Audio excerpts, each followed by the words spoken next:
Welcome to Thirst for Battle. I am your host, the General, and in this episode, we're going to be reviewing the World Eater updates, the Chaos Space Marine World Eater updates, which is in the Psychic Awakening Faith and Fury book. This is the second book of the Psychic Awakening series. It's released on the 30th of November, on the Saturday, so make sure you pick this very awesome book up. Great storylines, lots of updates to Space Marines and Chaos Space Marines.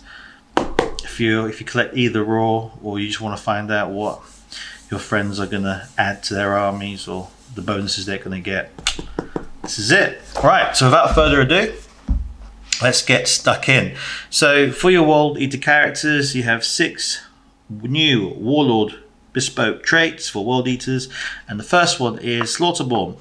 Basically, Slaughterborn gives you 1 additional attack and 1 strength attack for every character, monsters, or Titanic model that you destroy.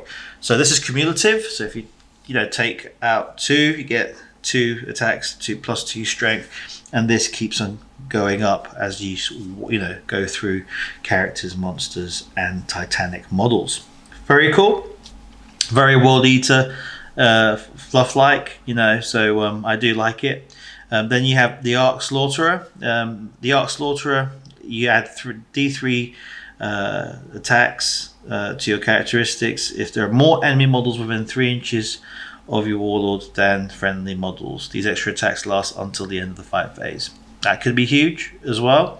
So the first one, you want to have it on a character with a lot of sustainability, so something like a Demon Prince. I mean, I personally run with this dude here, my Warlord and a Juggernaut. Not the most optimal character because he doesn't get the infantry benefit of a +1 attack because he's not on foot, he's on a cavalry model. But still, I just love the model, and I love him being on a Juggernaut. And I custom built the skulls on this throne, so it's what I like to run with anyway. But he counts as a demon because he's got the demonic keyword, so I can give him some demonic buffs from the demonic codex. But yeah, moving forward, you've got the Disciple of Khorne. When resolving an attack made with a melee weapon by this warlord against an enemy character unit that contains any models with a wound characteristic of 5 or more, you can reroll the hit and you can reroll the wound. That's pretty cool. That is actually really cool.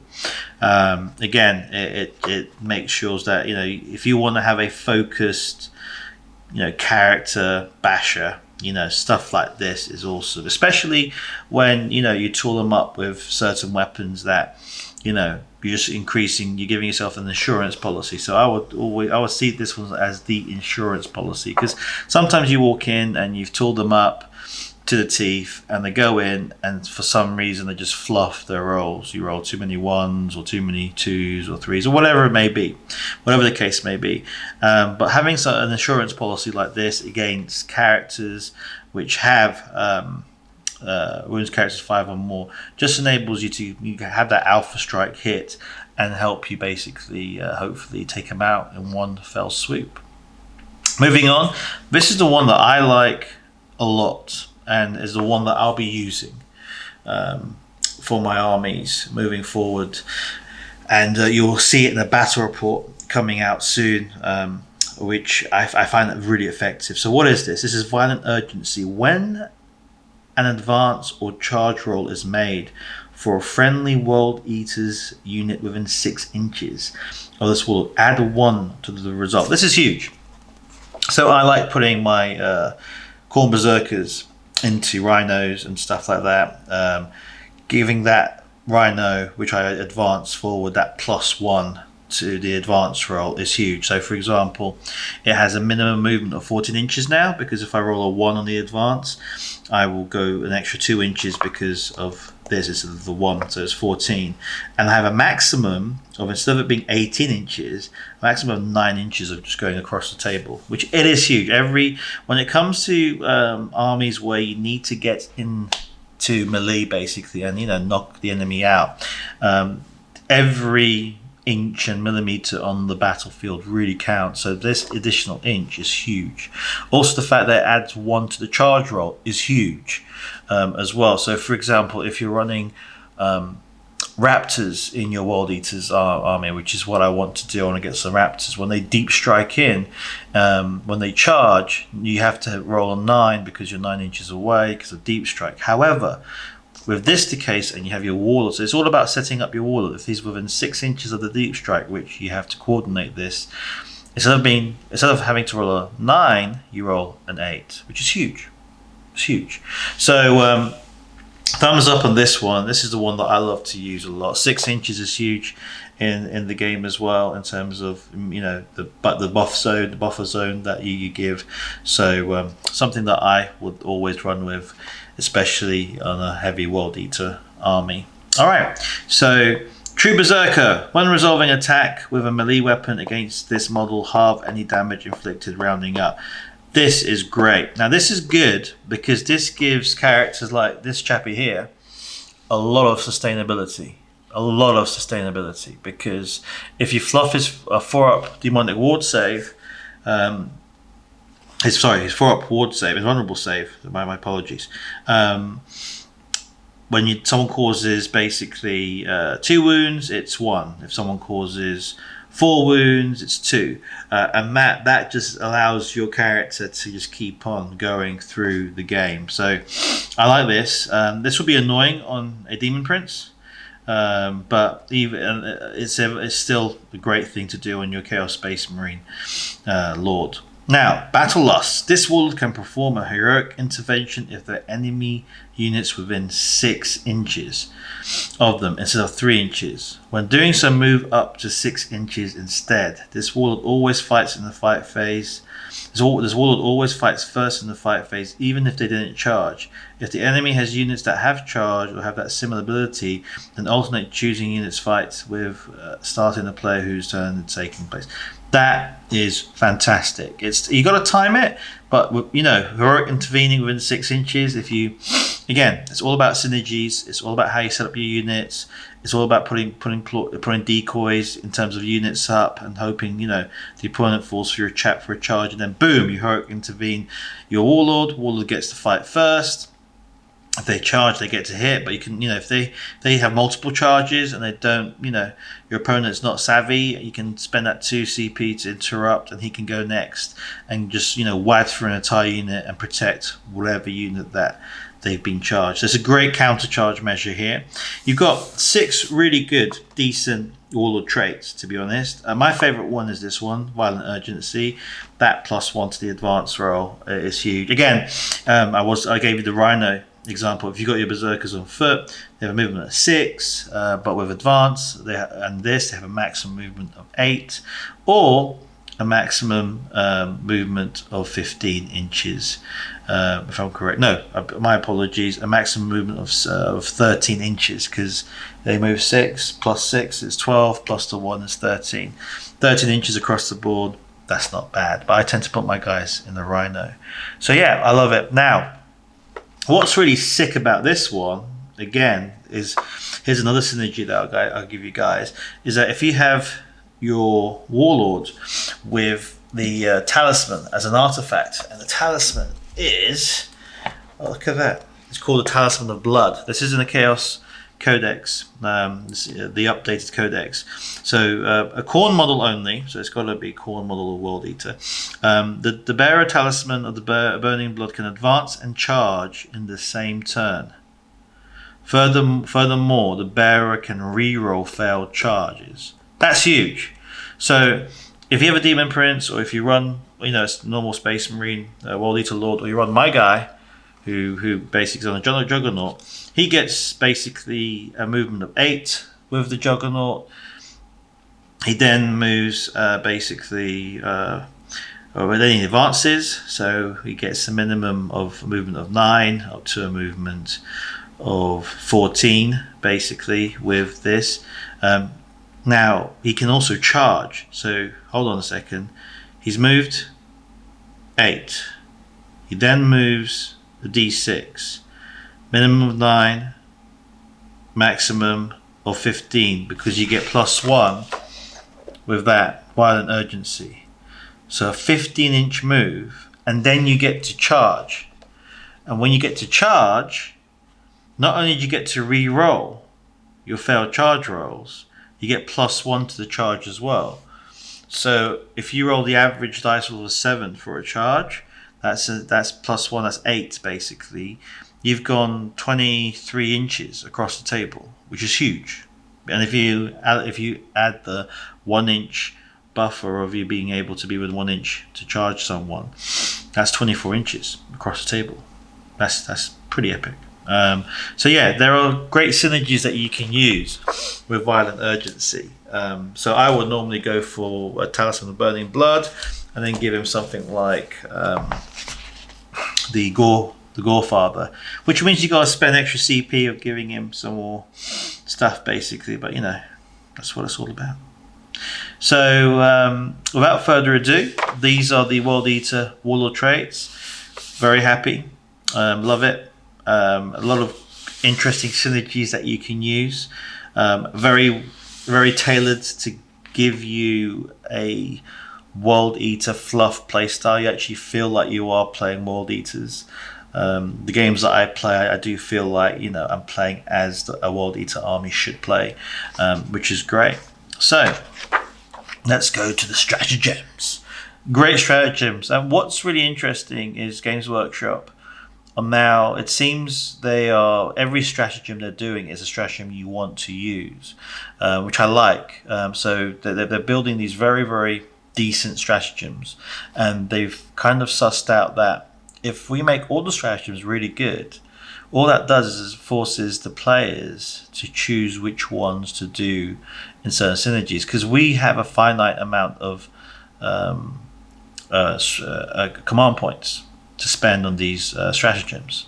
And so a base game, most players start with 8, but if you play bigger games or different types of games, you can go up to 15, 20 or whatever when in really big games and stuff like that. But these are key, and these are key to your helping you advance your victories. So without further ado, let's go into the stratagem. So the first one you get 8 new World Eater specific stratagems, which you can include with your Chaos Codex stratagems as well, which is why it makes it kind of huge, because you can synergize really well. So for example, use a stratagem, the Scorn of Sorcery. It's 1 CP. Use a stratagem in your opponent's psychic phase. When an enemy psyker model manifests a psychic power within 24 inches of any World Eater units from your army, roll 1d6 on a 4+, that effect is negated. So great thing on the 4-up, you get to basically stop a smite or something that could be a game-changing maneuver from the enemy, and you basically nullify it. Now I run 3 units of Fleshhounds as well, and Karnak as a separate detachment, which gives me 1 CP as well, because they're 3 fast attack and 1 character. And they also, each of those units also afford me to deny 1 psychic power in each phase. So I've got 3 units plus Karnak. Karnak allows me to stop 2. That's 5 denials. Plus this, that's 6 denials. That's huge. So it's all about, again, it's about synergizing, and Fleshhounds are great.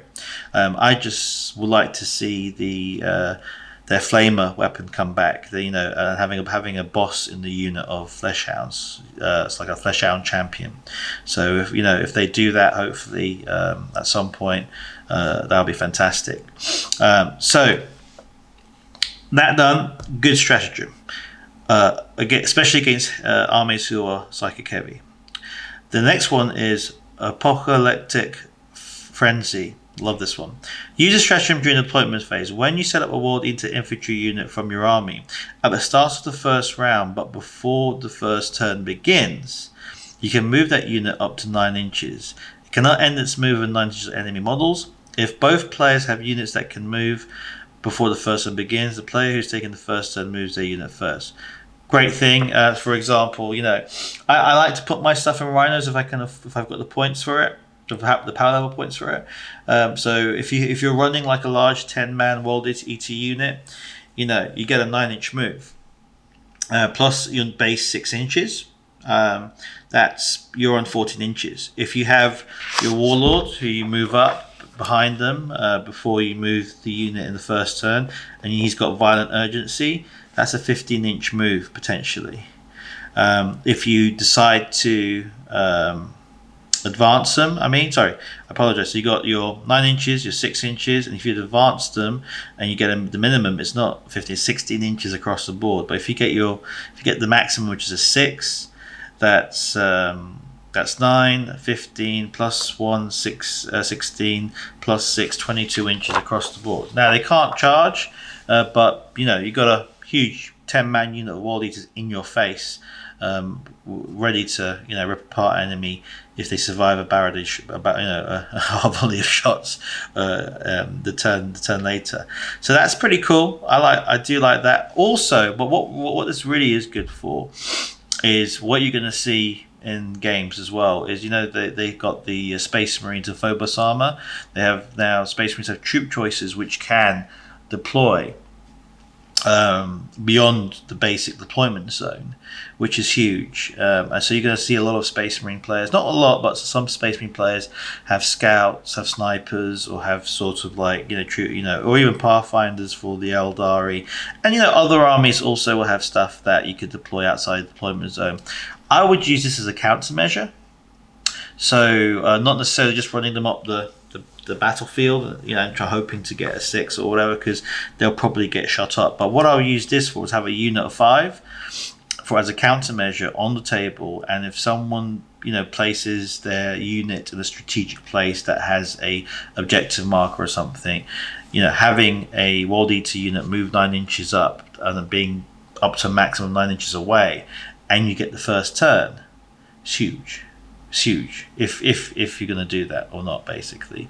So I think that's great. Or if you go first, let's just say you have that, the person's got scouts or a unit that can deploy outside of the deployment zone, and you want to basically force the player not to place it in certain key areas in the battlefield, having a World Eater unit just 9 inches up does cause them a concern. It does put pressure of them putting them somewhere they may not want to put them. So that's a good countermeasure strategy, in my mind at least. Then we have skulls for the Skull Throne stratagem, and this is all 1 CP so far. So these are quite cheap command points to use. Use a stratagem in the fight phase when an enemy character model is destroyed as a result of an attack made with a melee weapon by a World Eater character from your model. Gain D3 command points. Huge if you can synergize this, because again, recycling back command points is fantastic. Always good because of the synergies and stuff you can do. So that's a huge one. So I would suggest if you've got a command point to spend, if you do kill an enemy character or a World Eater character, use this religiously, because the minimum command point you can get back is 1. So even if you spend this one, you're guaranteed to get 1, or you're guaranteed to get a net benefit of up to 2. So you can get an extra 3 command point on top of the one that you spent, or you can get extra 2 if you roll a 5 or a 6. So this is huge. So the Red Butcher stratagem is 2 CP. This is a really good stratagem.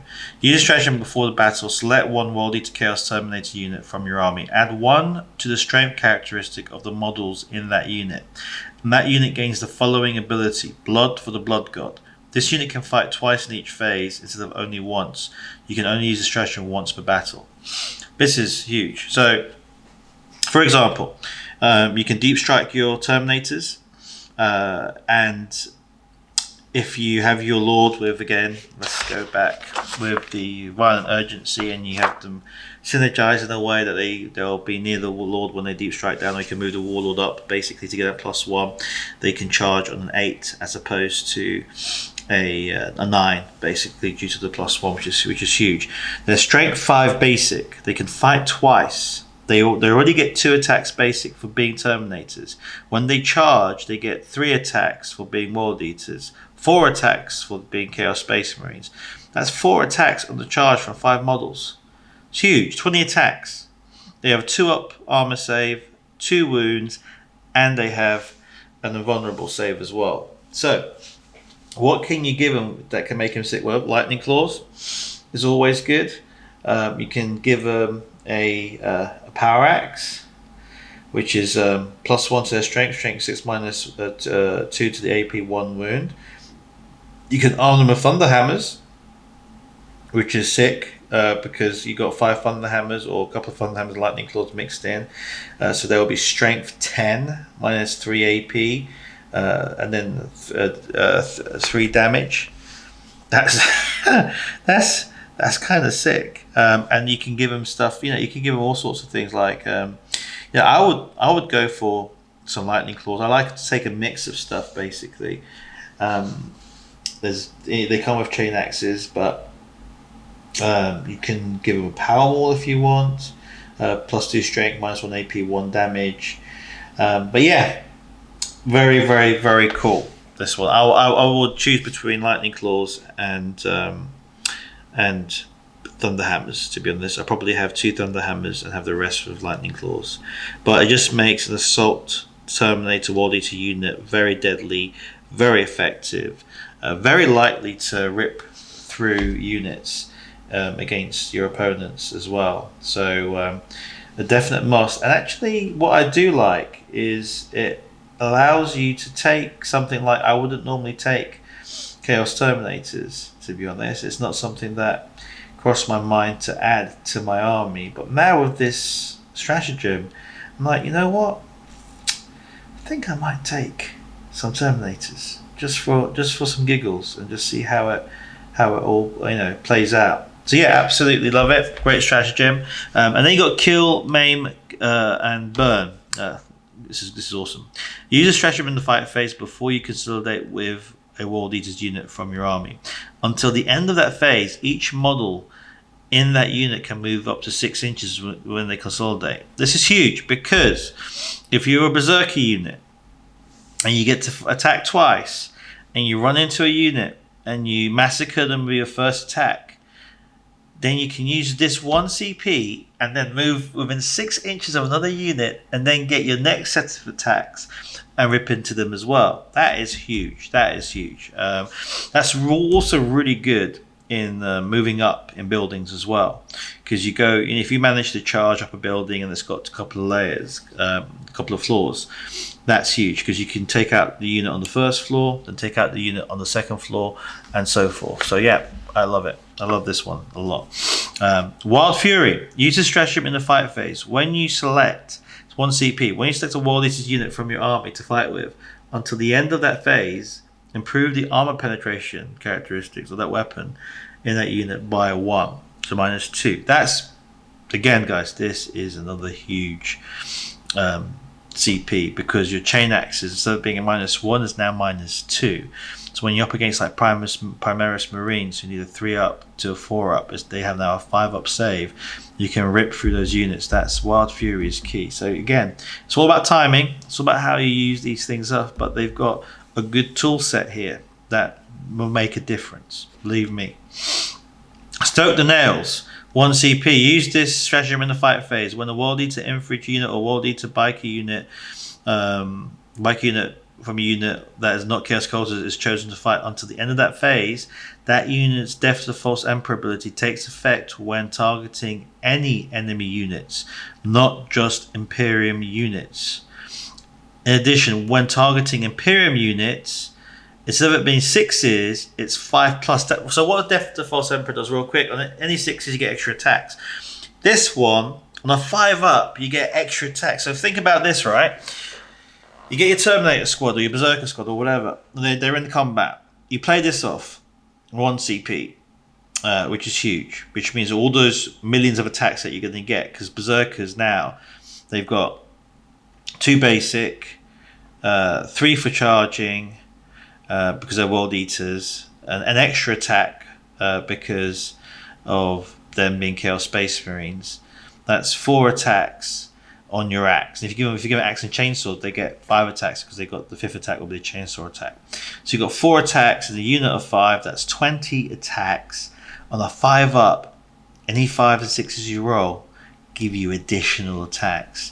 You give them Wild Fury as well, making their chain axes a additional -1, -2s to wound. Huge, because you with 20 attacks on average, you should get 6 extra attacks when you roll 5 and 6s. So that's 26 the dice, the possible attacks on top. Then obviously you need to hit, but you're just increasing those odds, and they get to attack twice when they charge, which means you're gonna do that twice, which could potentially have 26, 42 attacks in totality. Again, that is based on averages, but huge. Blood for the Blood God, 2 CP. Use this stratagem in the fight phase after enemy units destroyed as a result of attack made by World Eaters from your army. Until the start of your next turn, when a morale test is taken for a friendly World Eaters unit, do not roll a dice. It is automatically passed. This is another great. If you've got the command points, fantastic, because what you do is once you destroy a unit in the fight phase with your berserkers, let's just say, or a World Eater unit, your entire army is immune to a morale test. That's huge. Because again, your opponent will be trying to whittle down those berserkers or those World Eater Space Marines. They, losing one berserker or 2 berserkers is a huge impact to your army. So World Eater stratagems, thumbs up. Love it. Moving on finally to the artifacts. You've got some great artifacts here. These are, for your characters. You've got Crimson Killer, which is a pistol. It's a plasma pistol. It's a range 12. It is strength 9, which is pretty awesome. It is -3 AP and it's 3 damage. When resolving an attack, an unmodified wound roll of 4+ inflicts 1 mortal wound on the target, addition to any normal damage. So you can do a maximum of 4 wounds with your pistol. Now that is huge. If you include that with the fact that you can shoot pistols into combat on every turn on your turn, so you can go in, shoot a character up, or shoot something big up, and it's strength 9. That's huge. So Dreadnought's taking 3 or 4 damage points to that. That can eat up. That takes away a lot. Or a vehicle. Strength 9 against most vehicles are toughness 7. Marine ones. Some Marine ones are toughness 8, but those are like your big boys like Land Raiders or the Chaos Space Marine. Those the Death Guard mortar vehicles. I think they're called Plague Burst Quarrelers. So that's huge. This is what I like. Gorefather. Model with chain axe only. This relic replaces chain axe and has the following profile: +2 strength, -2 AP, 3 damage. Pretty respectable. However, you have to subtract 1 from the hit roll. But any unmodified wound rolls of 6, the target suffers 3 mortal wounds, and the attack sequence ends. That is huge. So I like the Gorefather. Banner of Rage, Priest. So I can't wait to use Priests. I've got Priests, but I haven't built them yet. And I want to build them. I want to build my Priests and Executioners, because the Executioners are awesome in the World Eaters army as well. So the Priest model, only once per battle at the start of the fight phase, a model with this relic can unfurl the Banner of Rage. If they do, add 1 to the attack characteristics of friendly World Eaters units whilst their unit is within 6 inches. That's awesome. That's just wrong, because it's a bubble buff. So any friendly models. So if your warlords in combat, if your berserkers are in combat, they all get +1 attack. That's sick. That is sick, because a unit of 10. Berserkers have now got an additional 10 attacks, just like as if they need any more attacks, right? So you've got 5 chain axe attacks. That's huge. That's 50 attacks. That's 50 attacks on the dice just for your chain axes. 100 if you're charging, because that's basically because you get to attack twice. That is huge. So imagine that you got a priest, 6 inches of a World D10 man World unit that's charged with chain axes and chain swords, right? You've basically got Stoked Nails, Wild Fury, 100 attacks, -2 AP. They're a strength of basically 5, Dude, it's huge. It's huge. This is awesome. Man of Rage is awesome. Berserker Glaive. When this bearer loses a wound on the roll on d6 on the 5, that wound is not lost. Now, that's a great synergy. So if you've got Berserker Glaive, it gives you +1 strength, -2 AP, 2 damage.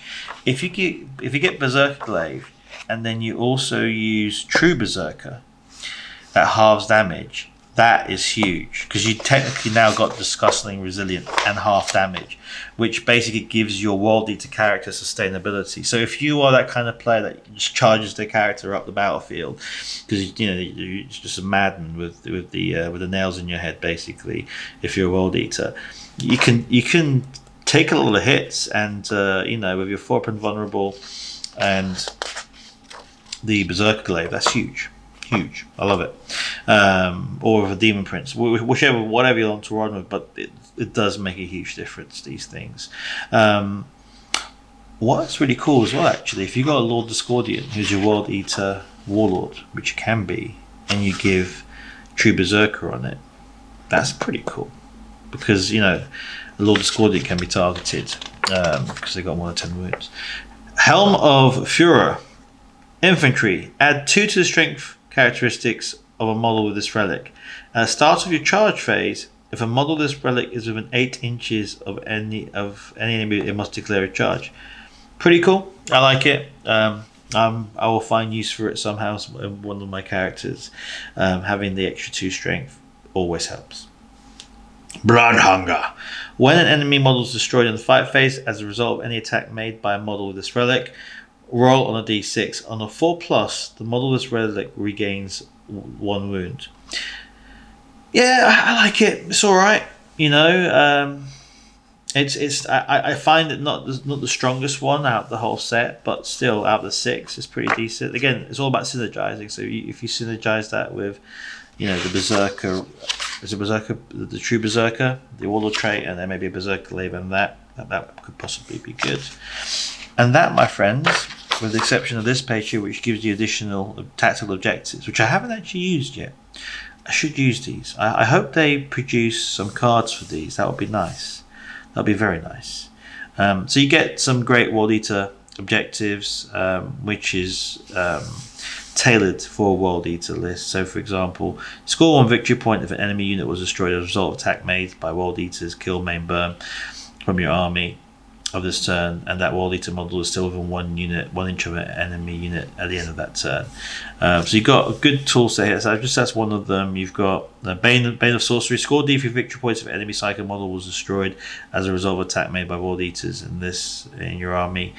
Then you've got Blood for the Blood God. Score 1 victory point for each unit, friend or foe, that was destroyed as a result of an attack made with a melee weapon this turn, up to a maximum of 6 victory points. That is awesome, because it doesn't matter who dies, you just score victory points. So again, timing. If you've got multiple units in combat and your friend's got multiple units in combat, and you know that you're going to lose some units, he's going to lose some units, this could be a game changer. This could win you the game, because with the 2018, and I believe when they released 2019 Maelstrom missions with the chapter approved of 2019, which should be out soon at some point, there is no sudden death. It's all about scoring objectives for Eternal War and also Maelstrom.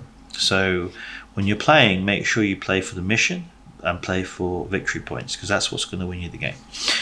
Kill them where they stand. Score 1 victory point if an enemy unit that was controlling an objective marker at the start of your turn was destroyed as a result of an attack made by World Eaters from your model. Again, great. Sacrament of Corn. Score 1 victory point if at least 3 World Eater units from your army made charge moves this turn.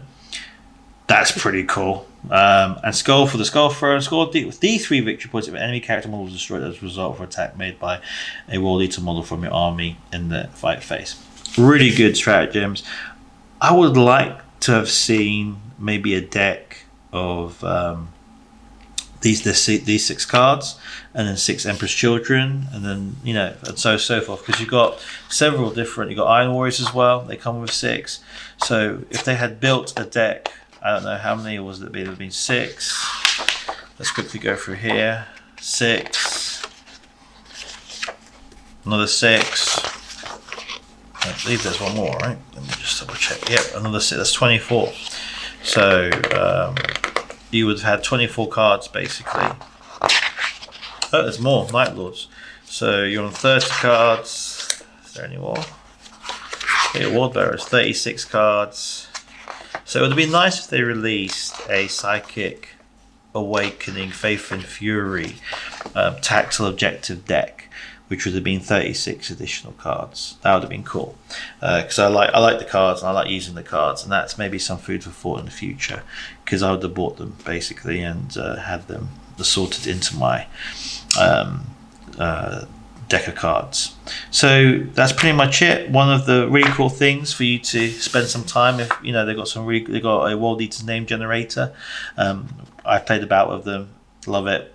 I like fluff stuff, so anything like this, love it. Gives you a bit of an idea. You don't have to go for it, but it gives you an idea of, you know, what to do and how to mix names up if you want to make your own bespoke name up.